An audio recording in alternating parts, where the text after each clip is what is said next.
Hi there, sorry about that. This is the second time I've recorded chapter 23, so I'm just gonna make two videos, and this is chapter 24. But up on the peach itself, everyone was still happy and excited. I wonder where we'll finish this time, the earthworm said. Who cares, they answered. Seagulls always go back to the land sooner or later. Up and up they went, high above the highest clouds. The peach swaying gently from side to side as it floated along.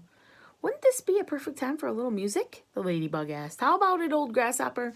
With pleasure, dear lady, the old green grasshopper answered, bowing from the waist.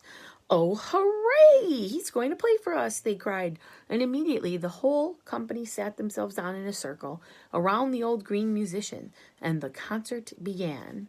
From the moment that the first note was struck, the audience became completely spellbound. And as for James, never had he heard such beautiful music as this. In the garden, at home on summer evenings, he had listened many times to the sounds of grasshoppers chirping in the grass, and he had always liked the noise that they had made. But this was a different kind of noise altogether. This was real music, chords, harmonies, tunes, and all the rest of it.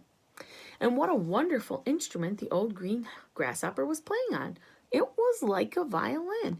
It was almost exactly as though he were playing upon a violin.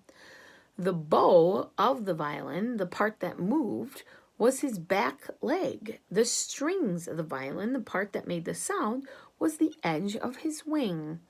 He was using only the top of his back leg, the thigh, and he was stroking this up and down against the edge of the wing with incredible skill. Sometimes slowly, sometimes fast, but always with the same easy flowing action. It was precisely the way a clever violinist would have used his bow, and the music came pouring out and filled the whole blue sky around them with magic melodies.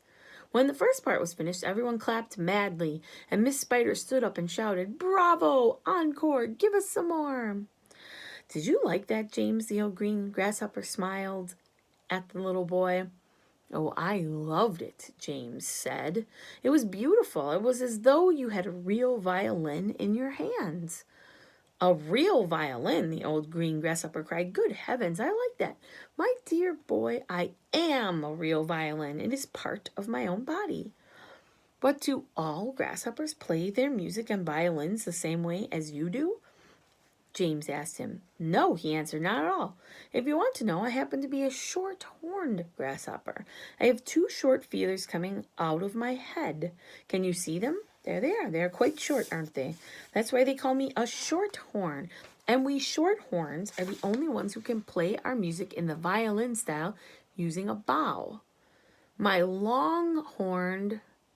bow.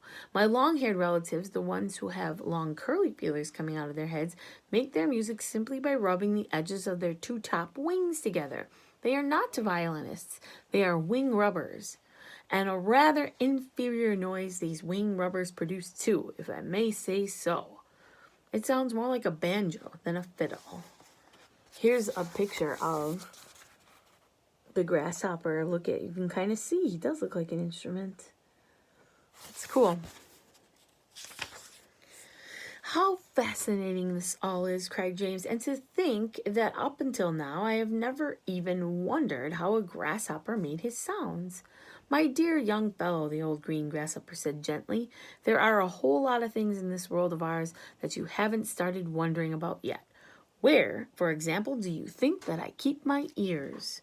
Your ears? Why, in your head, of course. Everyone burst out laughing.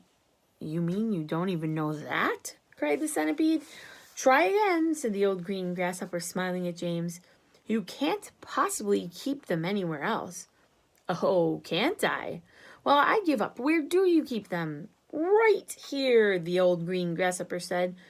One on each side of my tummy. It's not true. Of course it's true. What's so peculiar about that? You ought to see where my cousins, the chickens, and the crickets and the katydids keep theirs. Where do they keep them? In their legs, one in each front leg, just below the knee. You mean you didn't know that either, the centipede said scornfully. You're joking, James said. Nobody could possibly have his ears in his legs. Why not? Because it's ridiculous, that's why. You know what I think is ridiculous, the centipede said, grinning away as usual. I don't mean to be rude, but I think it's ridiculous to have ears on the sides of one's head. It certainly looks ridiculous. You ought to take a peek in the mirror someday and see for yourself. Pest, cried the earthworm. Why must you always be so rude and rambunctious to everyone? You ought to apologize to James at once. Okay, and that takes us up to chapter 25. I will save that for next week. Okay, good to be telling this lovely story again. Bye.